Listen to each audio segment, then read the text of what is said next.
Bienvenidos a un nuevo programa de Ahora Educación. Hoy, buscando la huella que el sistema educativo va dejando en cada uno de nosotros, nos hemos colado en el jardín de doña Ana María Mata.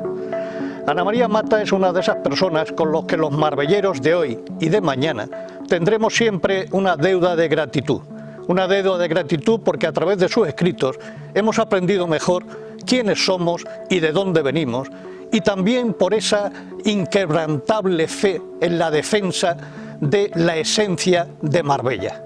Realmente es difícil, es muy difícil, es casi imposible hablar con esta mujer y que no se nos vaya metiendo el virus marbellero en el cuerpo.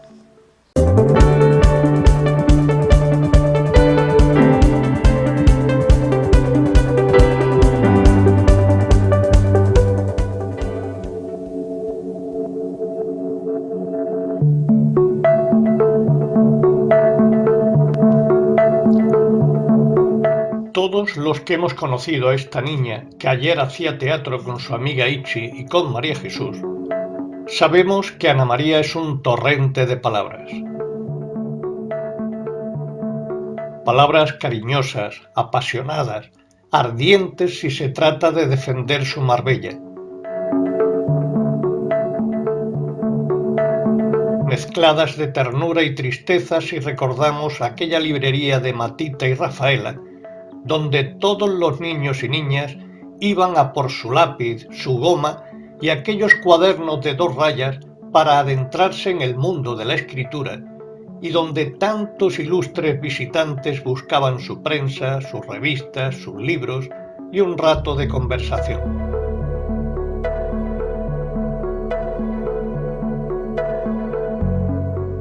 Todos sabemos que Ana María es un torrente de cariño que ahora tiene que aquietarse por este COVID malnacido. Ana María, bienvenida a este programa. Tenía muchísimas ganas de estar contigo aquí en Ahora Educación.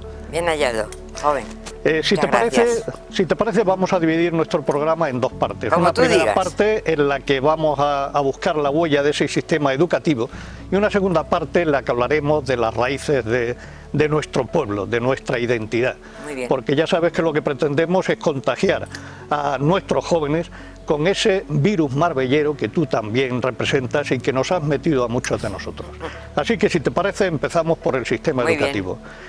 ¿Por qué no empiezas haciéndonos una pequeña biografía, un pequeño repaso de tu paso por ese sistema educativo y luego después vamos analizando? Pues sí, te lo puedo hacer, claro, teniendo en cuenta las variaciones tan terribles de tú que estás al día en este sentido que hay de aquel entonces al día de hoy. Pero en fin, en mi época, y voy a hablarte de los años 50, aproximadamente finales del 49 más o menos, 50, 50 y tanto.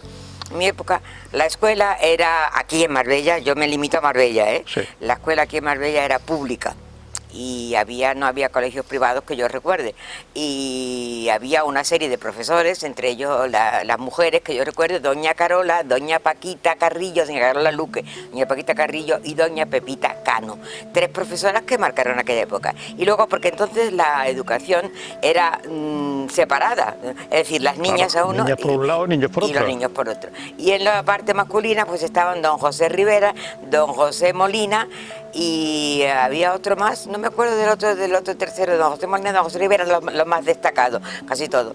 Entonces, en cualquiera de aquellas escuelas íbamos las niñas dependiendo de donde vivíamos, la cercanía del sitio. Bien, mis recuerdos en la escuela de doña Carola como primer sitio donde yo aposenté mi posadera para hacer algo parecido al estudio, son buenos porque, claro, esa época de la vida todo te es amable, si no tienes ningún problema gordo, claro, todo te resulta amable. Entonces yo recuerdo con mucho cariño a aquellas niñas, recuerdo todo aquello como era. Pero en fin, yo creo que lo he comentado alguna vez, ya al menos lo he dejado en los escritos. nos estábamos introducidas dentro, nosotros y toda España, toda España, eso es un sistema general, en lo que yo he llamado muchas veces, he llamado porque así se llamaba, nacionalcatolicismo. Es decir, era lo que impregnaba la escuela de entonces. Eso, los maestros tenían unas consignas muy fuertes, muy seguras, y tenían que darlo a través de él. Con eso lo que quiero decir es que la religión y todo lo que representaba eso era una parte importantísima de la educación, ¿verdad? Y la otra, en la parte nacional, la otra, la parte patriótica, por decirlo de alguna manera, la parte que se refería a los elogios y al estudio de la vida y milagros del caudillo español que nos libró de la cruzada o nos salvó de la cruzada. Eso es lo más importante. Relacionado con eso, pues todas las materias eran por el estilo, es decir, era una educación memorística, como ha sido durante mucho tiempo la educación, en lo que la memoria se utilizaba más que nada, en lo que se aprendía muy así, una educación, como te he dicho, religiosa, de muchos rosarios, de muchos triduos, de muchos cánticos a la Virgen y todas esas cosas, y luego pues, bueno, yo como anécdota recuerdo que por la mañana había un patio abajo de donde estaban las clases, había un patio, y ahí todas las mañanas había, creo que era un retrato de Franco, creo que había un retrato en la pared que tenía el patio al fondo. Bueno, pues delante de ese retrato cantábamos nosotros el Cara al Sol, fíjate, las niñas de 7 años, de 6, 7, 8 años, hasta los 9, sí, porque a los 10 nos fuimos a las monjas, y cantábamos el Cara al Sol, se decían los vivas lógicos, y había que decir al final, y entonces nos íbamos arriba, hasta entonces nada. Después de aquello llegaron las monjas. Don Rodrigo, el párroco de Marbella, de gran recuerdo aquí para toda la gente del pueblo, don Rodrigo consiguió un colegio religioso de monjas, de la orden salesiana de San Juan Bosco. Entonces lo trajo aquí y ellas ya impartían las clases del principio del bachillerato, no que examinaran, sino que la impartían y íbamos a Málaga a examinarnos. Entonces, la mayoría de las niñas de Doña Carola, que ya teníamos una edad, unos 8 o 9 años, realmente nos pasamos a las monjas con el enfado de Doña Carola, no te creas que le molestó mucho, pero eso es un tema cotilleo aparte, le molestó mucho. Nos pasamos a las monjas y estudiamos allí el ingreso y el primero de bachillerato, y luego ya continuamos allí. Ya entonces, no hace falta decirlo, un régimen absolutamente monjil, de las monjas de aquel entonces, imagínate las monjas en los años 50, pues nada, teníamos un uniforme, íbamos todos los días a misa, íbamos a todas las cosas, y aparte de eso nos enseñaban las materias para poder examinarnos en Málaga. Hicimos el bachillerato elemental, cuarto y reválida, hasta eso se podía hacer aquí, examinarse en Málaga, nos llevaban las monjas a Málaga, nos examinamos, y luego ya aquí en Marbella, por lo menos, y en muchas partes de España, casi todas, la mayor parte de las chicas, de las niñas, cuando terminaban cuarto y reválida, si es que llegaban a hacerlo el cuarto y reválida, se pasaban a una cosa que se llamaba el bordado. Sí, eso sí, entonces ya no se hacía más, ya se había terminado la educación, y era mucho, un cuarto año de bachillerato, la mayoría no llegaban a cuarto de bachillerato, pero suponiendo que llegaran, hacían cuarto, hacían su revalida, entonces los padres, tal cual estaban allí, las pasaban a un centro de bordados que había aquí en el puente de Ronda, que eran las hermanas Guerrero, eran 2 o 3 hermanas solteras que se dedicaban a enseñar a bordar y con el tiempo a enseñar a coser. Y esa era la educación que había aquí en Marbella para las chicas como yo de aquel entonces. Lo que ocurre es que mi madre había estado en Málaga interna mucho tiempo, y que quiero que no había cogido un poquito de algo de la capital. Mi madre no, y ella tenía una ilusión muy grande en que yo fuera maestra. Entonces, cuando terminamos del bachillerato de aquí, como no se podía estudiar nada más aquí, nos fuimos a Málaga, yo me fui a Churriana a un colegio de la misma congregación de salesianos, y allí estudiamos el ingreso y el primero de interna, claro está, y el ingreso y primero de bachillerato. Y después ya me fui a Málaga y en oficial, en la normal, terminé los otros 3 cursos, y con ello ya hice el magisterio, hice la revalida de magisterio, y ya me vine para mi casa porque ya era mucho estudiar. Claro, pero además tú eres de las afortunadas. Era mucho estudiar. En aquella época tú empiezas a estudiar, igual que yo, con la famosa ley Moyano, la única Claro. ley que nos ha durado 100 años. Exactamente, Hasta que exactamente. llegó la de Villar Palasí. Exactamente. Y entonces se estudiaba 3 años. Entonces, ya está. A los 3 años, cada Sí, cual, listo. los niños, como eso era no podíamos mucho seguir estudiar. estudiando, pues Ya nos está. metíamos, buscábamos un Buscábamos oficio de lo que sea, aprendices y las y niñas tal, nos ¿no? veníamos a nuestras casas a aprender el oficio de ama de casa, que al fin y al cabo era el principal, el más importante. Era el que la sección femenina de Falange defendía a macha y martillo, porque la sección femenina, que era un ala femenina de la Falange de José Antonio, tenía mucha importancia en aquel entonces y mandaba unas consignas. Entonces lo importante era, bueno, si yo te cuento, pero no merece la pena porque son cosas, pero entre otras cosas no he dicho que en el bachillerato, yo no sé tú, pero en el bachillerato nosotros teníamos que estudiar, además de las asignaturas correspondientes, matemática, lengua, religión, ciencias, lo que fuera, el libro verde, la formación del espíritu nacional. Claro, La ese- formación del ese- espíritu lo nacional. mismo que Escucha, que eso era nosotros. importantísimo, era un libro que era verde porque era verde así largo, verde, y ahí venía pues toda la historia de la Falange, un poco de la guerra de Franco, siempre al favor, todo en relación con las bienaventuranzas de los ganadores, que eran los nacionales, ¿no? De tal manera era importante que, fíjate, si tú no lo tenías sacado, no sé cuántos años tenía el libro ese, cuando ibas a sacarte el pasaporte, cuando yo fui a sacarme el pasaporte, me faltaba un año de formación del espíritu nacional por alguna causa que no lo darían en la normal, y me obligaron a examinarme en la sección femenina de Málaga, a examinarme del libro ese otra vez para darme el pasaporte. Ajá. Me tuve yo que examinarme de lo que faltaba, de lo que me faltaba del libro. Faltaba que si cuando se fundó la Falange, si la Homs, que era, y todo aquello, para darme el pasaporte, si no, no me lo daban, no podía yo... Claro, Fíjate, ya- a punto casi de casarme, Paco, a Y punto era ya- para viajar.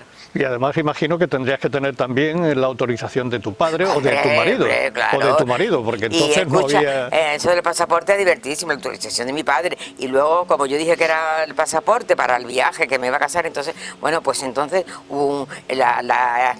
me acordaré siempre, la escritura del piso. Digo, bueno, la escritura todavía no la tengo, la estamos pagando, la escritura todavía no la tengo, pero hubo que pedir, pues no sé, una dirección. Bueno, las cosas entonces. Con esto no quiero decir que fuera la enseñanza fuese un disparate, ni mucho menos. Quiero decir que era lo acoplaba a aquella época, que era necesario para el Estado, para el sistema político que había entonces, un afianzamiento de lo suyo, ¿comprende? Entonces necesitaba que eso no se perdiera, no se fuese diluyendo así, sino que eso se afianzara. ¿Y cómo afianzarlo? Pues dándolo también y uniendo la parte política del franquismo con todas sus ramificaciones con la Iglesia Católica, que era el acuerdo que había hecho Franco con el Vaticano. Exactamente. Era una religión católica. Claro. Esto es una educación católica. Exactamente, Ana María. Y luego después, bueno, tú eres de las afortunadas que después pudo hacer magisterio y tal, porque Ya, no era sí, normal. sí, yo Eso era era para de- los niños, no para las Para niñas. de mi Yo creo pandilla, que las niñas ya el bordado era lo que tú De decías, mi ¿no? pandilla, de mi pandilla, que somos 12 o 13, depende si una viene o no. 13, la única que estudié algo más he sido yo, y la única que no fui al bordado, es decir, que tú no me pidas a mí que te borde unas iniciales, que no lo sé, porque no sé bordarlo. La única he sido yo, fíjate. Hola Ana Mari, estamos aquí todas tus amigas para recordar un poquillo nuestra infancia, nuestra juventud y todo el tiempo que hemos estado juntas. Bueno, Ana Mari, pues nada, yo no soy del grupo, como tú sabes muy bien, pero llevo muchos años pegada a todas vosotras y en fin, me considero muy buena amiga vuestra. Ana Mari, yo he llegado tarde a tu grupo, pero gracias a lo que me ayudaste cuando llegué aquí de Chile, es que me he quedado y yo estoy aquí desde ese tiempo. Me ayudaste un montón. Fuiste la primera que me dio la mano cuando llegué aquí, no conocía a nadie. Te recordamos mucho, que eres una persona fantástica y no se me olvida lo cariñosa que fuiste conmigo cuando estuve enferma con la depresión y me escribía esas notas tan bonitas y me dedicaba a los libros, y eso no se me olvida en la vida. Ya sabes que vivíamos frente, éramos vecinas, estábamos todos los días en las casas unas de otros y éramos una vecina distinta a la de ahora, ¿no? Porque entonces éramos como si fuéramos familia. ¿verdad, niña? Claro, Sí, sí. Ojalá. Pero la virtud después siempre estaba en la papelería, siempre estaba entre libros, y por eso yo creo que también toda esa afición que tú tienes a la lectura y a la escritura, pues desde pequeña a estar metido en los libros, y también, de paso, nos ha transmitido un poco esa afición tuya a la lectura, y siempre te hemos preguntado a ver qué libro podíamos leer, bueno, ha sido todo así. Después ya pasó esta infancia y en la juventud seguimos juntas, muchos años juntas. Pero después resulta que cuando nos casamos, también los amigos, los maridos, fueron amigos. Y entonces los hijos ya todos fueron naciendo y ya fuimos como una gran familia toda la vida. Y gracias a Dios todavía, con nuestra edad, nos aguantamos con nuestros peros y nuestras cosas, pero todavía nos aguantamos. Que tú sepas, nena, Ana Mari, que ha sido un honor, o como se pueda decir, ser tu amiga. Ya sabes que queremos a todos, a tu familia y a todos tus niños. Igualmente, Ana Mari,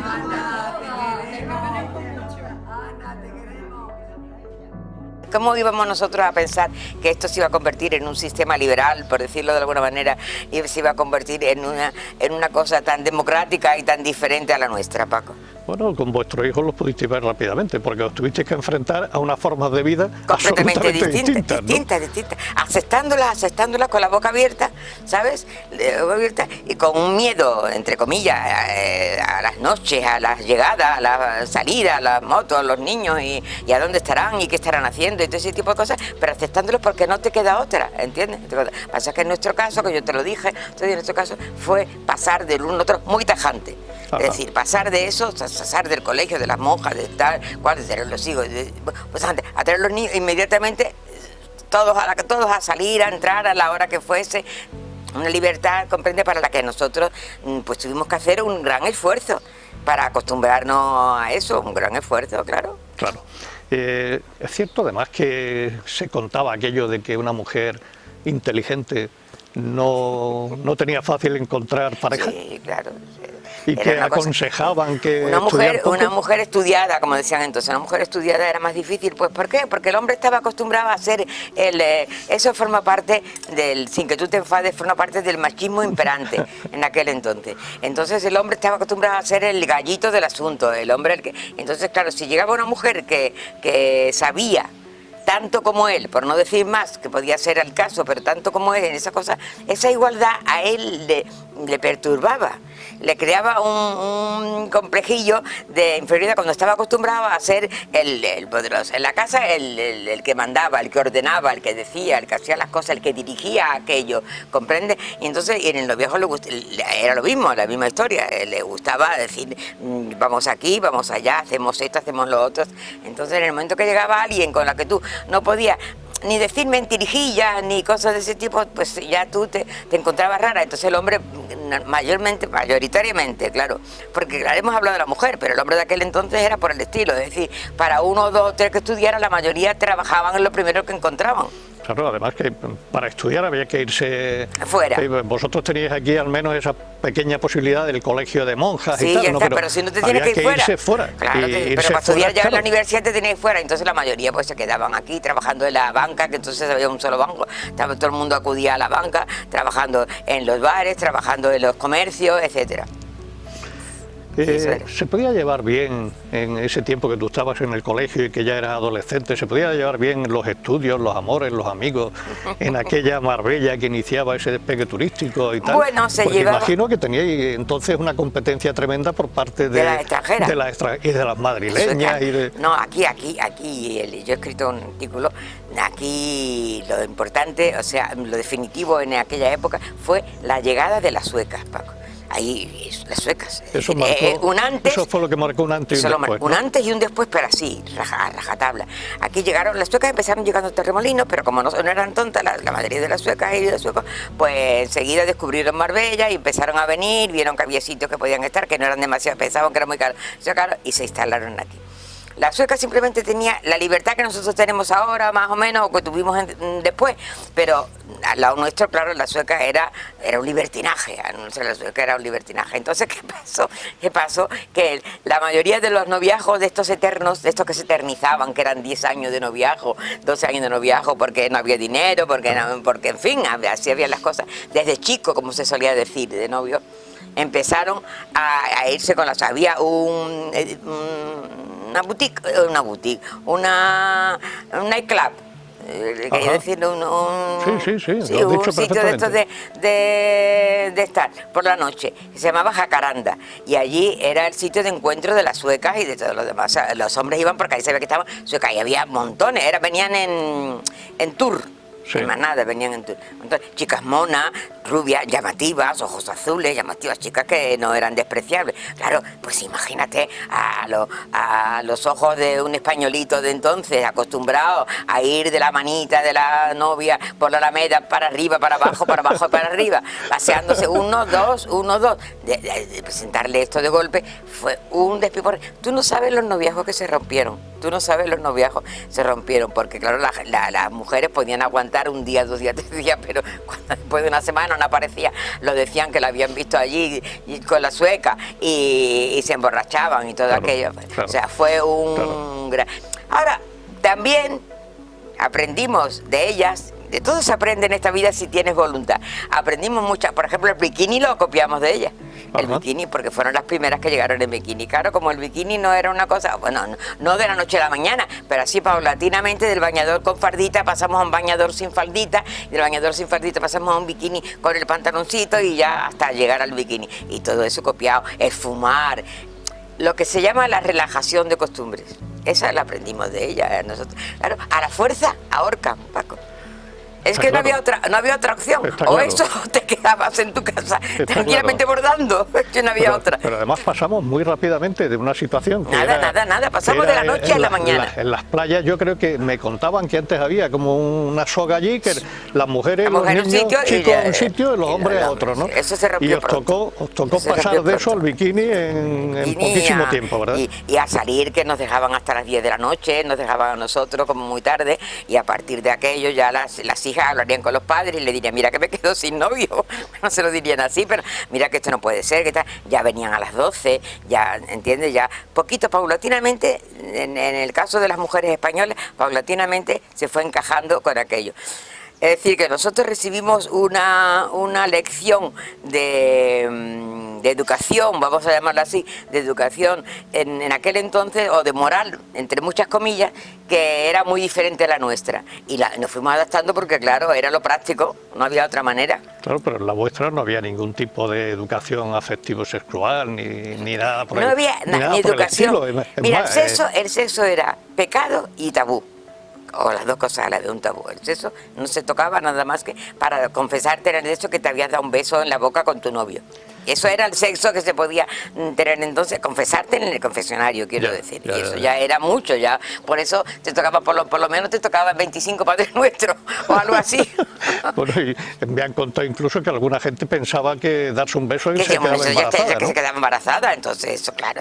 Ese es el desconocimiento, pero es que no se trataba ese tema, es que había montones de ocasiones en las que había pláticas, es decir, que se iba a charlas, se llamaban charlas, los domingos, por ejemplo, que no había colegio, pues en el colegio de la misma monja había charlas, pero claro, viene a ser lo mismo, no se hablaba de matemáticas ni de lengua, pero la monja que daba la charla tenía que seguir su camino. Te conté el otro día, y siempre lo suelo contar porque se me ha quedado muy grabado, pero muy grabado, era la monja aquella que nos decía, y era una monja licenciada, licenciada en lengua, que no era una fregona de estas, era una monja con estudio, pero con todo estudio, monja con su hábito y sus cosas, y la monja aquella que nos dijo en aquella charla de aquel domingo en que se tocó el baile.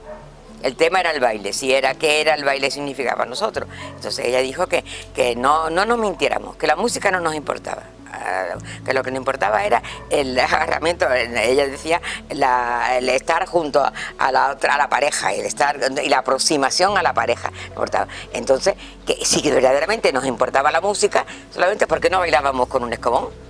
Claro, había descubierto... ¿Y por qué no bailábamos, como dijo una, no bailábamos bailes regionales? Desde luego. Había descubierto la pólvora.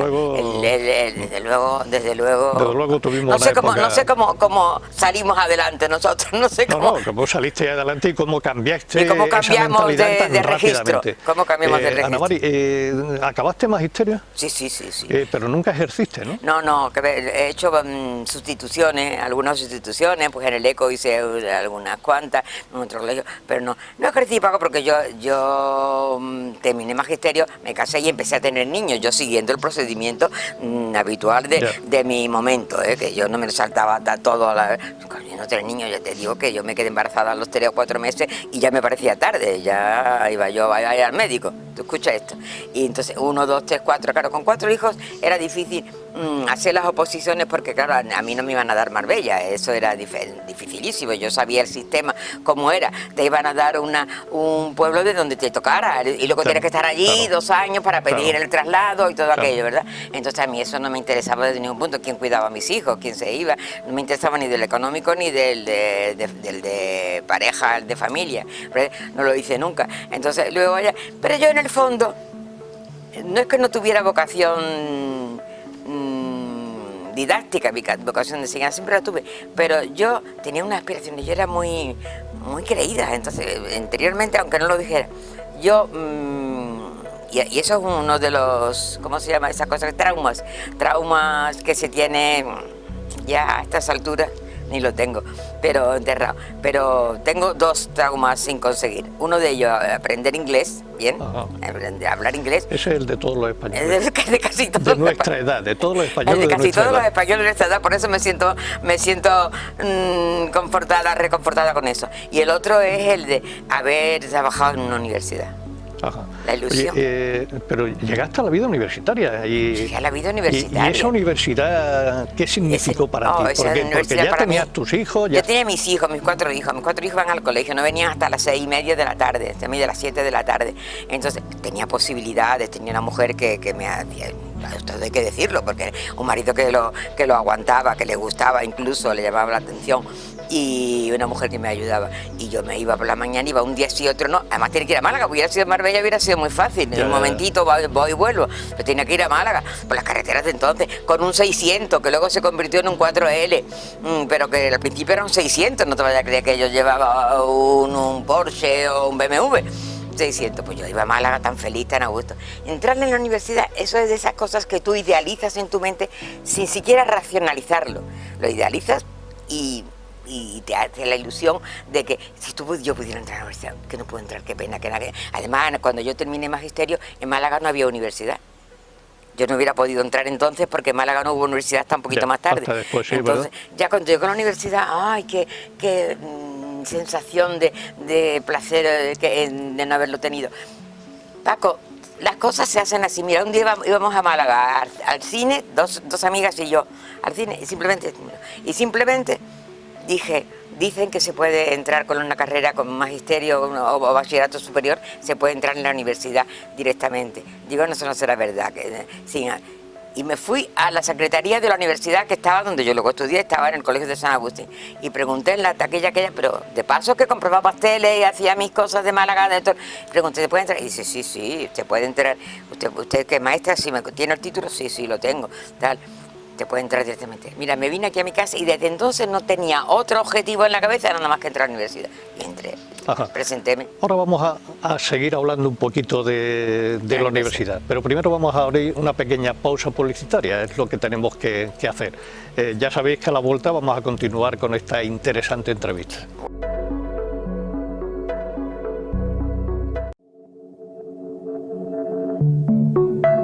Bueno, Ana María, la experiencia universitaria, ¿qué pasó? La experiencia universitaria fue fantástica, Paco, ¿qué quieres que te diga? No puedo decir otra palabra más que esa. Maravillosa, como dicen las artistas cuando le preguntan por algo, maravillosa. Yo tenía tanta ilusión que cualquier cosa me hubiera parecido bien de entrar a la universidad. Nunca pensé que hubiera sido tan fácil, creí que tenía que estudiar algo, hacer un examen previo, como los de los mayores de 25, pero como al tener los 3 años de magisterio y la reválida, ¿cómo se llama eso? Me lo convalidaron. Esa es la expresión.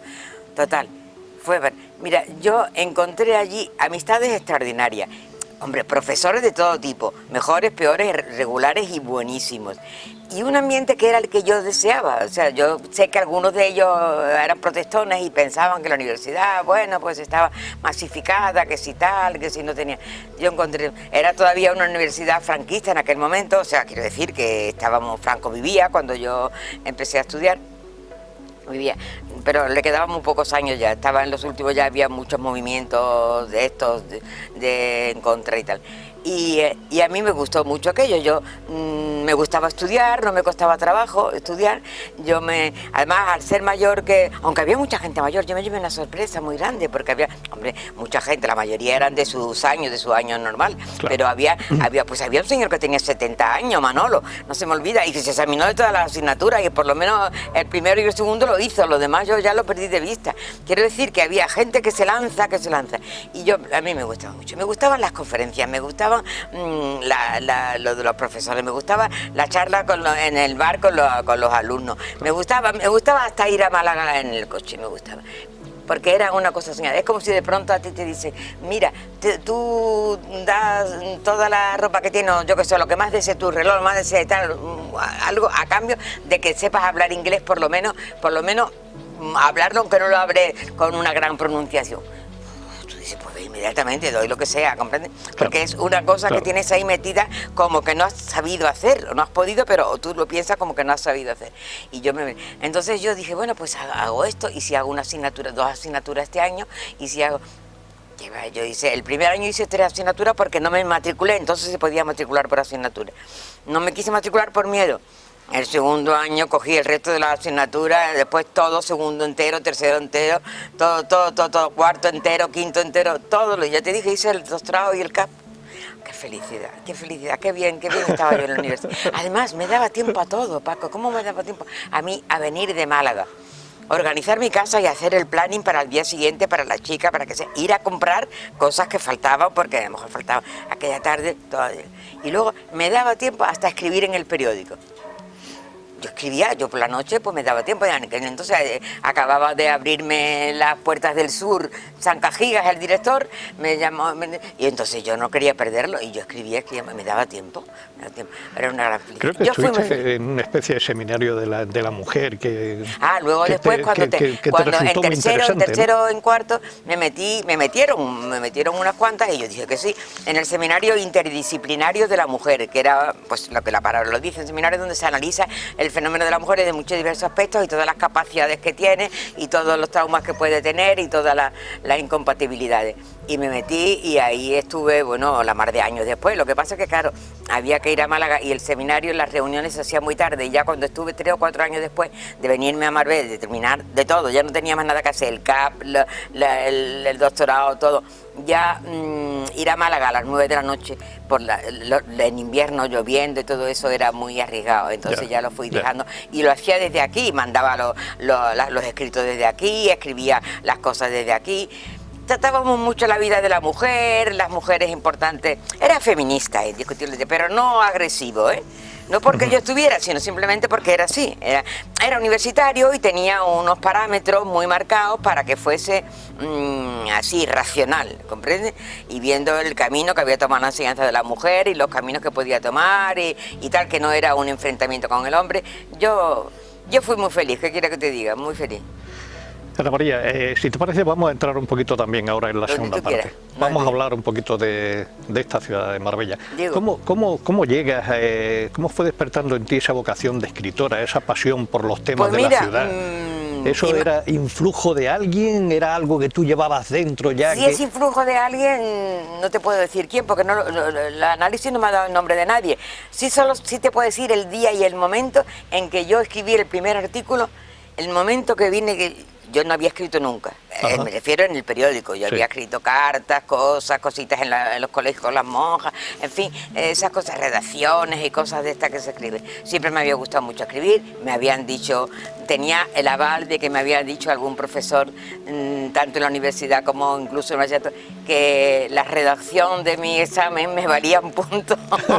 Eso no se me olvida. Dos o tres me dijeron, dice, eso tanto es tal, dice, la redacción le vale, no es muy agradable leer uno con esta... La edad también influye. Bien, entonces un año vengo yo de las vacaciones norteñas nuestras y mi hermano me guardaba muchas veces revistas y periódicos de Marbella, pero que había, bueno, de cosas que había aquí para que la leyera. Y en la revista Interview, que tú conocerás, que entonces estaba en su florecimiento. Me acuerdo que tenía unas portadas muy llamativas, ¿no? De los desnudos y todo aquello. Pues aquella vez en la portada, en la parte pequeñita venía una foto de Raquel Welch, no se me olvida. Pero en el centro había una foto de Jaime de Mora, Gunilla Bismarck, Alfonso Hohenlohe y 2 o 3 multimillonarios más de aquel entonces, que decía, había 2 más famosos, no me acuerdo quién era, y decían abajo con letras así de gordas y rojas y grandes, los que inventaron, pero no con comillas, sino así como suena, los que inventaron Marbella. Mira, a mí si me dan un mazazo en la cabeza aquel día, no siento lo que yo sentí, la indignación que yo sentí cuando leí aquel tío. Y digo, voy a ver si por dentro le dan otro matiz de decir, porque puede ser, de hecho a veces lo siguen diciendo desde otro punto de vista.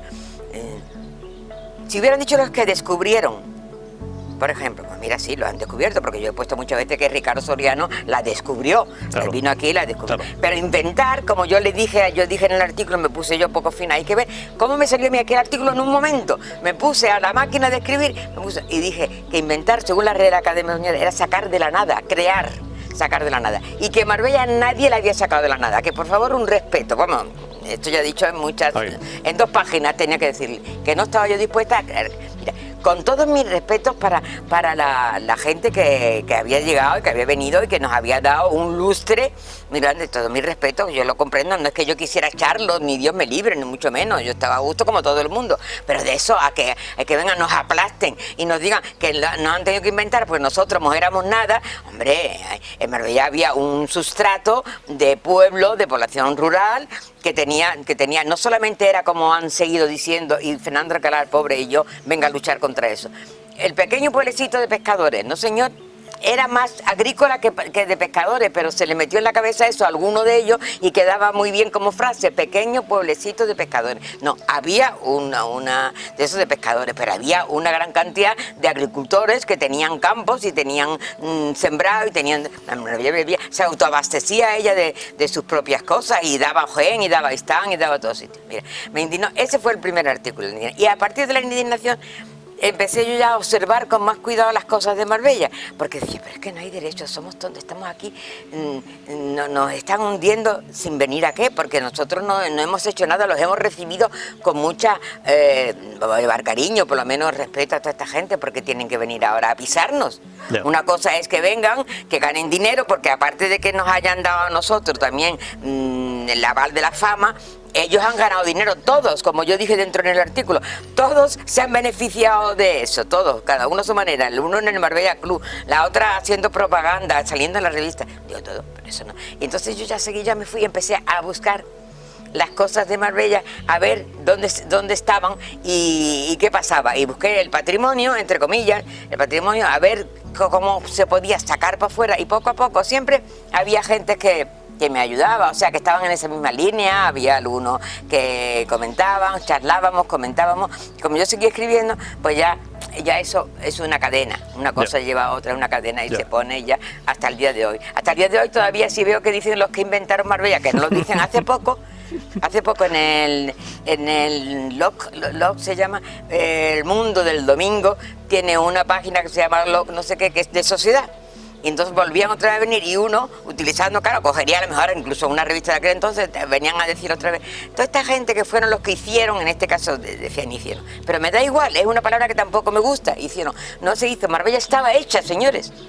Esto tiene la unas raíces- renovarían, la cambiarían, le darían un matiz de élite tremendo, la engrandecerían. Ustedes dirán lo que quieran, pero no apabullen ni nos hundan, ¿comprende? Y entonces Claro. el otro día, era de estos un mes y medio, una cosa así, lo dije también, no me acuerdo cómo se llamaba el artículo, lo dije también, digo, no, ni hablar de eso, nada. Aquí había una gente que vivía además tranquilamente, porque Marbella nunca fue un pueblo paupérrimo, nunca.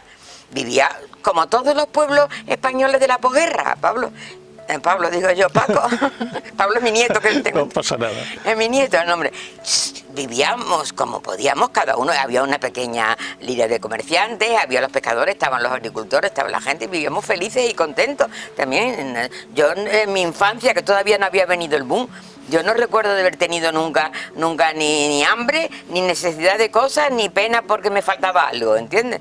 Entonces, y ya apuesta a eso, una vez que ya defendí la idiosincrasia de Marbella, ya me puse a sacar las cosas que eran nuestras y que ellos, los que habían venido, no lo habían tenido en cuenta. Que ahí está ya la cosa del patrimonio, la cosa de la fiesta, la etnografía de la que hablábamos, ¿te acuerdas? Exactamente.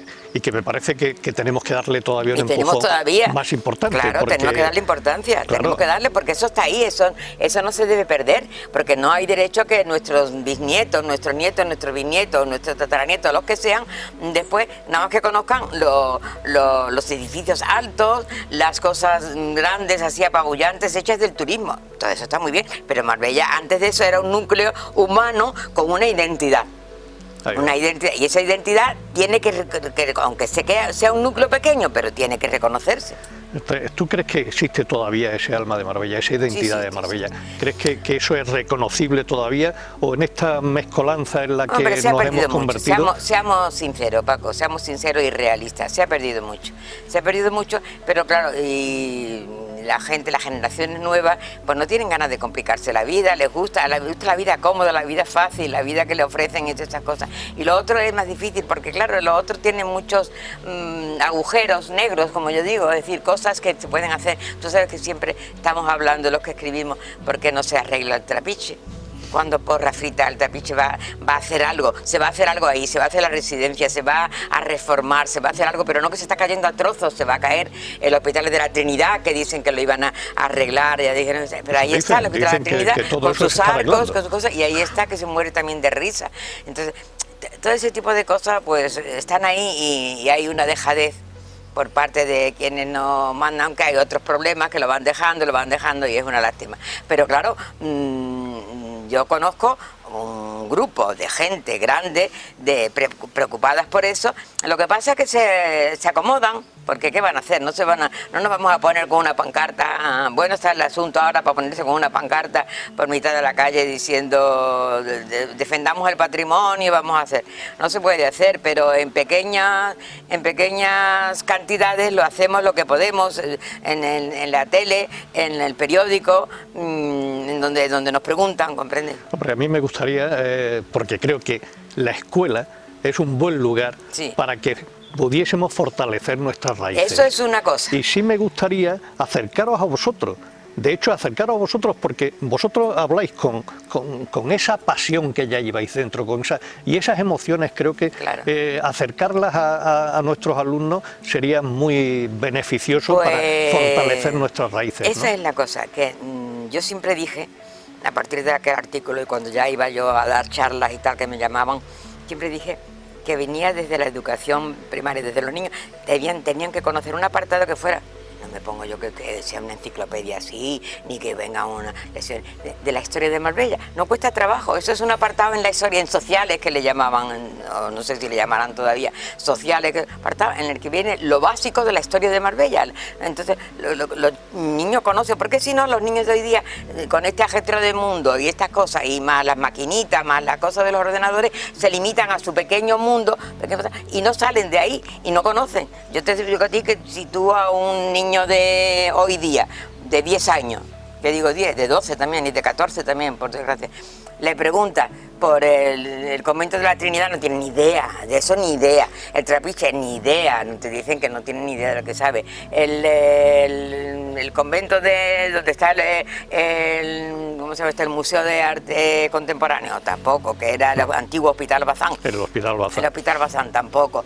¿De qué año es la iglesia? Tampoco saben. La Capilla de Santiago, tampoco la saben. Ya lo hice. Hice una encuesta hace 3 años. Me parece que la vi. Hice una encuesta precisamente con ese tipo de datos, pero la hice en cuarto de eso, que ya son grandecitos, y en sexto de primaria. Y los resultados, ¿para qué te los voy a decir? Para que me lo imagino. Creo que si esa encuesta la hago también en la población general, mayor, me voy a encontrar con unos datos muy parecidos, y eso es lo que me preocupa. Sí. Y por eso es por lo que estamos haciendo un especial esfuerzo, porque vuestra voz pueda llegar a esta Pues escuela. mira, te lo agradecemos y ayudaremos en lo que nos sea posible, porque es una pena, verdaderamente una pena, porque cuando se tiene algo que tiene un cierto valor, mucho grande o pequeño, eso ya es cuestión de analizarlo, pero tiene un cierto valor y eso se va perdiendo por pereza, por no querer insistir en eso, porque las cosas que vienen nuevas gustan a todas, porque son cosas más llamativas, más exageradas, más así, pues a mí me da mucha pena, ¿qué quieres que te diga? Claro. Yo he procurado que por lo menos al núcleo pequeño de mi familia, mis hijos y mis nietos, esas cosas le entren a ellos, ¿saben? Y sepan que existió aquello, que existió lo otro, la historia, entre comillas, de Marbella, lo que pasó, por qué llegamos a hacer esto, cuáles son las características que hacen que este pueblo sea diferente en el sentido, características ya geográficas, ya no solamente históricas, sino geográficas, todas esas cosas. Pues eso es interesante que lo conozcan. Por supuesto. Eso es Pues interesante que además lo era lo que tú conozcan. decías antes, hay una asignatura social y tal, ahora se llama conocimiento del medio, pero si es que, Del medio, pues si ya es está. que eso está por ley. Claro, por ley está está. dicho que tendríamos que hacerlo así, que tendríamos que salir mucho más del ámbito, ya, del edificio. Exactamente. Yo siempre he dicho que al menos un 20% pasa es que del tiempo a eso- la semana debería ser en la calle. Eso es lo y primero que conociendo. había que preparar o decírselo eran a los mismos profesores. Algunos de ellos, son forasteros. Algunos No son... te des por aludido, Bueno, porque tú no fuiste nunca forastero. Algunos eran forasteros, ya no somos forasteros, ya Pero somos ahora parte los de que esta vienen, ciudad. por ejemplo, por lo menos en los colegios de primaria y eso, son forasteros. Y claro, tienen bastante con dar su programa, y si no le dice nadie le empuja un pelín y le dice, mira, nos gustaría que hubieran unas cuantas clases dedicadas a la historia de Marbella, a la historia y el conocimiento de Marbella, pues ellos se limitan a pasar y ya está, tú sabes qué es lo que pasa. Yo no libro de la responsabilidad a Nadie, no. la dirección de los centros. Los centros son responsables de que Claro, esto se lleve a claro, cabo. claro. Luego después habrá la Y ayuda luego, institucional, la ayuda de las personas que estemos Exactamente. alrededor, pero esto me parece serio, me parece importante y me parece que debemos entrar ahí. Debemos entrarlo, es una pena, es una lástima siempre, porque es una riqueza que tenemos gratis, que Claro, lo tenemos que claro. no, y que dejarla abandonada ahí, desde luego, a mí me parece de una pena Claro, tremenda. pero es que si esas raíces no las fortalecemos, Ana María, pena grande. tú sabes que luego las ramas no Es que salen mira, con yo he sido fuerza. una persona que me ha encantado viajar y me gusta, y a mis hijos nosotros les hemos dado una educación en lo posible, claro, en lo posible, de ampliar horizontes, de ver, de salir al extranjero, de ver otros lugares, otros sitios, otros climas, otros ambientes, otras costumbres, sobre todo otras costumbres, otro idioma. Pero eso no quita que luego tú, el arraigo que tienes con lo tuyo, de donde viene, permanezca. Claro. Es como claro. tus hijos que están en el extranjero. Tus hijos, porque están en el extranjero, van a olvidar ellos que han nacido en Marbella, que es un rincón de Andalucía. Nunca, eso no se olvida, nunca Eso en no la se vida. olvida, nunca. Nunca en la vida. Nunca se olvida. Ana María, no quiero terminar esta entrevista sin hablar de un lugar que tú conoces muy bien. Había una librería, había por ahí una librería Ay, que Paco. durante mucho tiempo para mí fue el centro cultural más importante de Es que no Marbella, había y que otro, sobre todo porque por no ahí había otro. pasaron Mira la librería. La librería desde el año 37 que la abrió mi padre, de verdad, con ese trabajo, en aquella época, en plena guerra civil, se imagina, abierta la librería tantos años. Para mí ha significado, eso sí que ha significado un trauma, vamos, un trauma o una depre tremenda, porque eso de no tener la librería. Pero claro, las cosas, por lo que yo veo en esta vida, se empiezan y se acaban, desgraciadamente. Ahí vienen empujando. Mi hermano no ha tenido, ningún hijo de los 3 que ha tenido se ha interesado por la librería, porque los 2 han hecho carreras de periodismo y tal, no les ha interesado, les gustaban otras cosas y ellos no iban a obligar. Es normal, que ellos Los tienen niños derecho tienen sus ideas, a seguir tienen su cosas. vida y ya está. Y Y claro, llegaba un momento, y las grandes, eso es una cosa, pero las grandes superficies otra, porque aparte de que los hijos tampoco se interesaban mucho porque veían la decadencia económica del asunto, cada día perdiendo y perdiendo, eso no puede ser. Aparte de o sea, las grandes superficies y la digitalización de la vida hoy día. O sea, hoy día está todo digital, hoy día ya casi no hay periódicos, hoy día todo es digital. Entonces eso va repercutiendo y te encuentras con un negocio en el que estás un poco como entreteniéndote porque no haces otra cosa. Mi hermano estaba cansado y yo estoy muy contenta por él que lo haya hecho, porque está disfrutando de cosas que ha estado 40 años sin ver, de paseos con la nieta, de salidas, entradas, ¿entiendes?, de comida, está disfrutando. Pero a mí me han quitado media vida. A mí, fíjate, y ya ves, yo ya lo único que hacía era llegar allí como tú. Yo iba a Marbella, ¿vas a ir a Marbella? Sí, a bajar, de aquí de mi casa.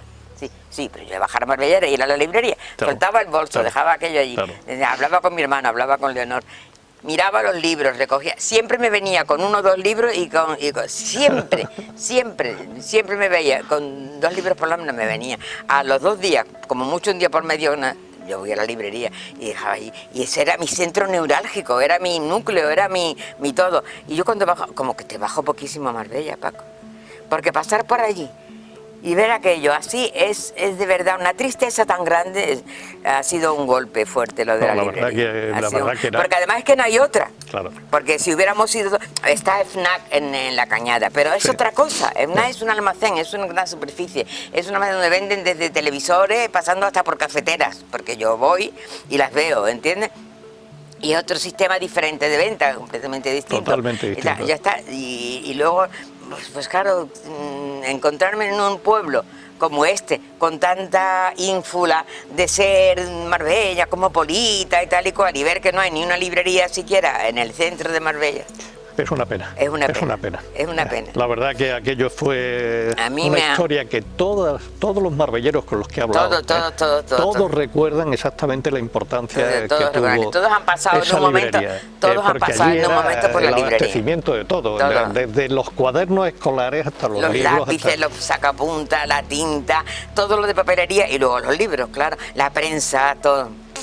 En fin, Ana María, los tiempos, claro, no hay nada eterno, así que hay que acomodarse y hacerse a la idea y ya está. Y yo por ahí ando buscando, voy a FNAC, ando buscando, rebusco en los libros antiguos, estoy leyendo hasta clásicos, cualquier día me pongo a leer Lope de Vega, te lo digo. Hombre, sí, al final llegamos ahí, si es que los clásicos son clásicos. Sí, porque mira, ahora ya no tengo, porque yo en la librería, aparte de coger libros y traérmelos y tal, aparte tenía revistas culturales en las que yo me apoyaba para ver los libros nuevos que iban saliendo, las ediciones nuevas.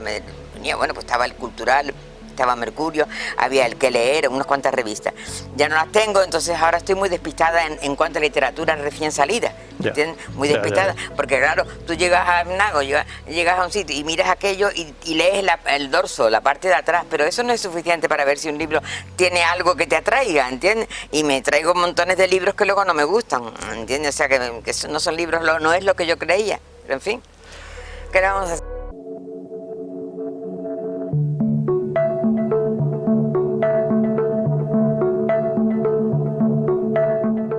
Hace apenas 3 años, la librería Mata se despidió de todos nosotros. Aquella especie de hermosa locura que empezó como papelería y acabó siendo la primera librería de Marbella, se inició un día de julio de 1937.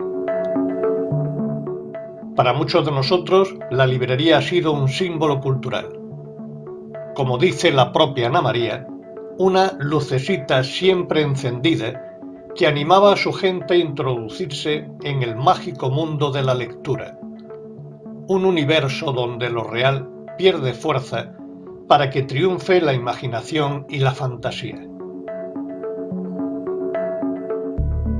80 años es toda una vida. Su sombra caminará con todos los que empezaron su aventura lectora y escritora en aquellas libretas de 2 rayas, en aquellos lápices, en aquellas gomas. Ana María, muchísimas gracias de verdad por darnos esta oportunidad. ¿Quieres darle algún mensaje a estos jóvenes, que es a los que realmente nos estamos dirigiendo y que queremos que estos meterlos jóvenes un tienen poquito su vida muy dirigida ya a ellos, a lo que les gusta, y saben muy bien lo que quieren, aunque no lo parezca, muchas veces parecen distraídos. No, lo único que quiero decir es que no pierdan el norte, que sepan que aquí hay un pueblo todavía, o sea, debajo de la capa de cosmopolitismo que tiene Marbella, y que ojalá no nos falte, oye, y más ahora con esta crisis y toda esa historia. Estamos en un momento que no le hemos sacado aquí, pero estamos en un momento que no se puede rechazar nada, claro. ¿Entiendes? En un momento no hemos sacado la pandemia ni nada, pero aparte de eso, debajo de eso hay un núcleo formado de una esencia que es muy bonita, que es muy nuestra, solamente nuestra, y que no debemos perder, que la busquen en sus familiares antiguos, en monumentos, en cosas que vean ellos que puedan ver. Yo doy fe de eso, Ana María. Yo tuve la suerte de conectar con esa Marbella milenaria. No, tú sí, y sobre todo tú eres el espécimen, dijéramos, preferido de la gente de fuera, que llega un momento en que yo estoy seguro que montones de gente que te conozca a ti por el colegio de los niños y tal, te conozco, bueno, y ahora por la televisión, no sabe que tú no eres de Marbella. Montones de gente, escucha, otros sí, otros es que ya soy de Marbella. No, pero que no saben que tu origen, no, o sea, que no eres nativo. La palabra es nativo, porque hay mucha gente que son de Marbella aunque no hayan nacido aquí, sí. Son de Marbella, pero nativo. Entonces no, porque eres la persona que llega, se acomoda, se instala y se acopla y se introduce y va. Hombre, eso es una maravilla. Si hubiera mucha gente como tú, como vosotros, pues entonces esto sería otra cosa, pero hay gente que no, que quieren permanecer al margen, quieren permanecer como defendiendo otras cosas, comprende, más modernas. ¿Qué le vamos a hacer? Afortunadamente hemos tenido la suerte de conocer a mucha gente que sigue peleando por esto, seguiremos. que sigue en esta dirección. Y yo te agradezco a ti muchísimo que en tu programa introduzcas todas estas cosas, porque son al fin y al cabo una manera de empujar a la gente a eso, a lo que estamos diciendo, a que no se pierda esa identidad, que cada uno tiene la suya, que la nuestra es diferente incluso de la de Estepona, incluso de la, es que es diferente, es la historia de Marbella, y ya está. Y que cuando vaya por allí le pregunten, ¿tú eres de Marbella? Vaya, salgan, ¿tú eres de Marbella? Entonces yo muchas veces cuando me iba a los seminarios, a Baeza, a Santander, y me preguntan, ¿tú eres de Marbella? Sí, allí donde está, entonces estaba Gil, por desgracia. Sí. ¿Dónde está Gil? ¿Dónde estaba Lagunira?